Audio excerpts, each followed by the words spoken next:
dufite intambara zitandukanye. Dufite buri muntu ari ku rugamba yumva mu mutima wiwe ko rwamubabaje akarujaho. Buri muntu yumva umutwara afite ubwoko bw'abanyamurenge. Ubundi reka nkubwire ku bwanje njewe nza mbona ikintu kiruta ubunyamurenge gusa ari ijuru. Nimba hari Imana yavuze mu buzima bwawe, hagarara ku musozi n'ukurizo bishitsa ipfa kuba ariyo yabivuze, ihora ariyo kwizerwa. Usimsahau Mungu kwa mafanikio uliyoyapata leo. Kumbuka Mungu amekutoa wapi. Kumbuka hayo mafanikio nani mwanzilishi wake. Kuna baadhi ya watu leo wamekuwa na viburi na dharau sana. Yani amekuwa na dharau, anasahau hata alikotoka. Kuna watu wamekuwa na viburi na dharau, amesahau ni watu wangapi waliomsaidia kufika mahali alipofika. Kuna watu leo wamekuwa na viburi na dharau, wanasahau ni watu wangapi ambao wamemshika mkono. Rafiki yangu, usiwe na kiburi kwa mafanikio ya leo. Kumbuka ulikotoka. Kumbuka watu waliokushika mkono. Kumbuka watu waliokusaidia. Kumbuka watu ambao wamekufanya ufike mahali ulipokuwa. Acha dharau. Acha dharau. Acha kujiona umefika. Dunia hii inazunguka mpendwa. Hicho cheo iko siku kitaondoka. Hawa hao unaowadharau leo, kesho utawatafuta wakusaidie. Katika dunia hii usiridhike na mahali ulipo. Nyenyekea na mahali ulipo. Usisahau ulikotoka. Hicho ya Muse paradiso.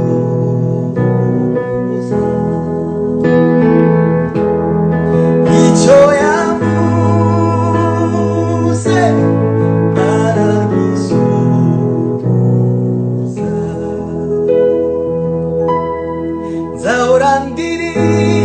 Zaurandirimba muzirukana abaferezi. Uyu ni umwuka w'idini. Vuga ngo idini. Abantu bagakizwa ntibakizwe neza, bakavanga iby'Imana n'imico yabo, bagakorera Imana ariko bakorera kamere zabo. Uyu ni umwuka w'idini. Uwo ni umwuka w'abaferezi.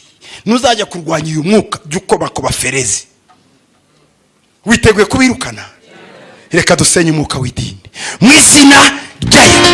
Turasenya umwuka w'idini mu bana bacu, mu bagore bacu, mu bagabo bacu, muri bene bacu, mu bwoko bwacu, mu gihugu cyacu, mu isi yacu, muri Afurika yacu, muri Kenya yacu, mu izina rya Yesu.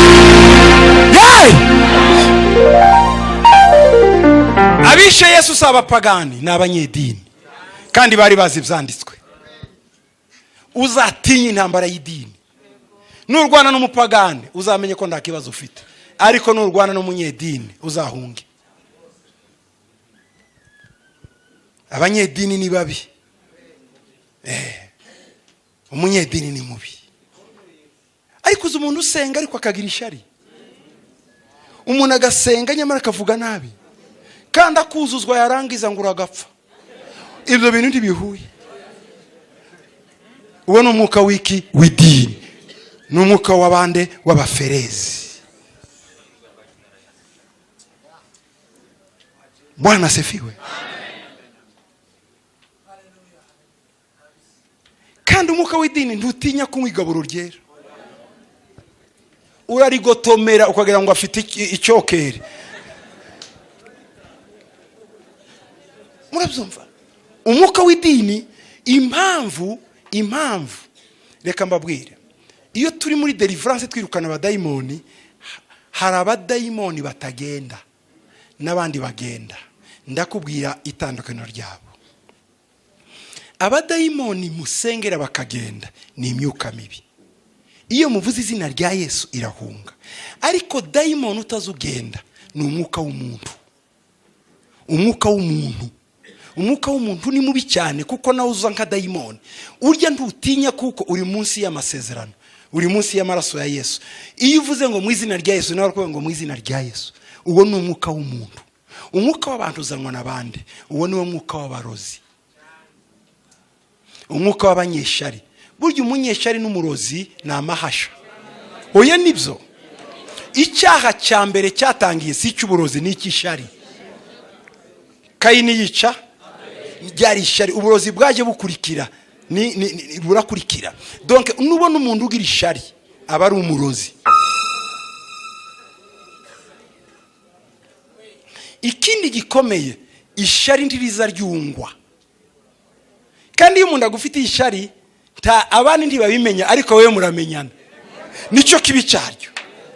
None warangiza wabwira abantu ngo yaranyanga ukabura ibifatika. Mubana akavuga ngo ariko ni igitangaza ngo uyu muntu azambohotera, ariko muraziranye. Agukorera utundu tw'iruhande wabwira abantu ntibabibona, ariko mwembi muraziranye. Zivuga mu gitabo cy'imigani ngo iyo ubwirasi buje ngo n'isoni ziba zije. Iyo umuntu aba mu bwirasi aza yikururira abanzi, akongera abanzi ku bandi, icyo ni kimwe. Cya kabiri, azabaho imyaka myinshi y'isoni, kuko aza yirata ku bantu bwaca bakamusumba, bwaca bakamuruta. Abo yiraseho haba service, bwaca akazasanga agomba gupfukama imbere yabo, agahora mu isi y'isoni. Kubera iki? Ubwira. Kabona umugore wawe afite dayimoni y'ubwirasi, uzoje mu butayu. Ukabona umugabo wawe agira ubwirasi, agira akantu ko kwishira hejuru, uzomenye ngo muzokorwa n'isoni iteka ryose. Umuntu aroroheje, buri muntu wese aroroheje, azaryama agasinzira akasama, nta mpamvu yo kugagara, nta mpamvu yo gukomera, nta mpamvu. Umuntu wese agomba kwiyorosha, ukiyorosha. Aho dukeneye kwiga ibanga ry'ubukristo. Tuzamura amaboko tuvuge cyane haleluya, haleluya, haleluya, haleluya, haleluya, haleluya. Ibanga ry'ubukristo ni ubukristo bwo mu ibanga. Ubundi guterana ni ukubwirana amakuru y'ibyo tubamo mu ibanga, nicyo kibita guterana. Ibanga ry'ubukristo ni ubukristo bwo mu ibanga, hanyuma guterana ni ukuza kubwirana amabanga y'ubuzima tubayeho mu ibanga.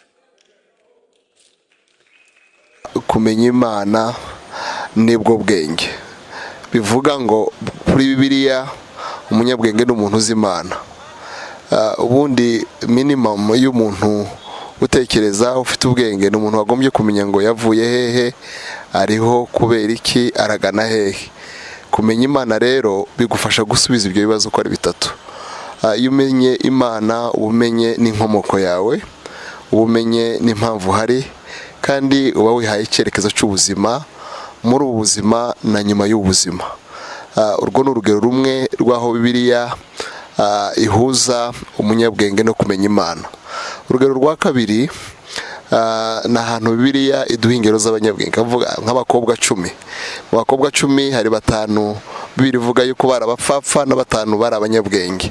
Hariya ibisobanuro Bibiliya iha umunyabwenge ni umuntu ubundi witeganyiriza. Bari abakobwa 5 b'abanyabwenge icyo bakoze, bariteguye, bariteganyiriza, bamenya yuko igihe icyo cyo cyose batungurwa. Umunyabwenge rero ni umuntu witeganyiriza, ni umuntu uhora witeguye, ni umuntu ubuzi yuko impinduka izo arizo zose zishobora kumugeraho, ashobora kuba ziteguye. Urundi rugero rundi n'urwaho Bibiliya ivuga ngo, reka mbahe nk'urugero aho ivuga nanone abanyabwenge. Muribuka Salomo Bibiliya imwita umunyabwenge. Bwari ubwenge bwo kumenya gukemura ibibazo. Yahawe ikibazo gikomeye cyo gukiranura abagore 2 bari bafite ikibazo gikomeye, bari bafite umwana bapfa, umwe agomba kuba ari nyina we, undi atari nyina we. Uko yagikemuye buriya byagaragaje nanone gutekereza, gushishoza, inararibonye. Buriya nabwo n'ubundi buryo bwo kureba umunyabwenge. Hari ingero nishi. Matayo mu gice cya 7 umurongo wa 20-24 hagaragaza abantu 2 bubatse inzu, ububatse ku musenyi n'ububatse ku rutare. Hariya naho ni ikindi gisobanuro biri ivuga ngo ubundi abanyabwenge ni abantu bareba kure, n'abantu bareba kure, mu yandi magambo bagira vision ndende, ntibareba gusa none, ntibareba gusa ejo, bareba mu gihe kirekire. Uriya muntu wubatse inzu ku rutare yarebye yuko hazaza imivu, hazaza imvura, hazaza umuyaga, yubaka ibintu birambye. Buriya bwose ni uburyo bushaka kuvuga ngo iyo umuntu avuga umunyabwenge muri Bibiliya nturebe icyanditswe kimwe. Bibiliya igenda igaruka ku munyabwenge. Hari naho ivuga ngo umunyabwenge agira amakenga. Mu yandi magambo amakenga nayo ni nko kuvuga ngo ni ukureba ibintu ariko ukabona n'ingaruka zabyo, ni ukwitwararika ku ngaruka z'ibintu. Ibyo ukora ukaba uzi ngo ejo bishobora kuba byagira ingaruka. Buriya bwose ni uburyo Bibiliya igenda ivugamo umunyabwenge. Numva nashatse kuvuga ngo nta jambo rimwe gusa risobanura umunyabwenge muri Bibiliya, ahubwo hari amagambo menshi yuzuzanya agaragaza icyo Bibiliya yita umunyabwenge. nimba hari Imana yavuze mu buzima bwawe, hagarara ku musozi n'ukuri zo bishitsa, ipfa kuba ariyo yabivuze, ihora ariyo kwizerwa. Ubwenge rero ni ubwenge buhanwahanwa, ni ubwenge bugera ku bantu benshi. Aho umuntu ari agomba guharanira kubateza imbere ashingiye ku bwenge Imana yamuhaye. Ubundi reka mvuge ko ubwenge nyabwo ari itaranto. Itaranto rero igira inyungu nyirayo ariko ikagira inyungu n'abandi bantu bose. Ni n'impano ifasha umuntu ahatuye. Numva ari nk'ibyo ngibyo navuga. Ubuzima bwa buri munsi umunyabwenge aho atuye, ahanyura, ahakora agomba kuhagira impinduka. Agirongoza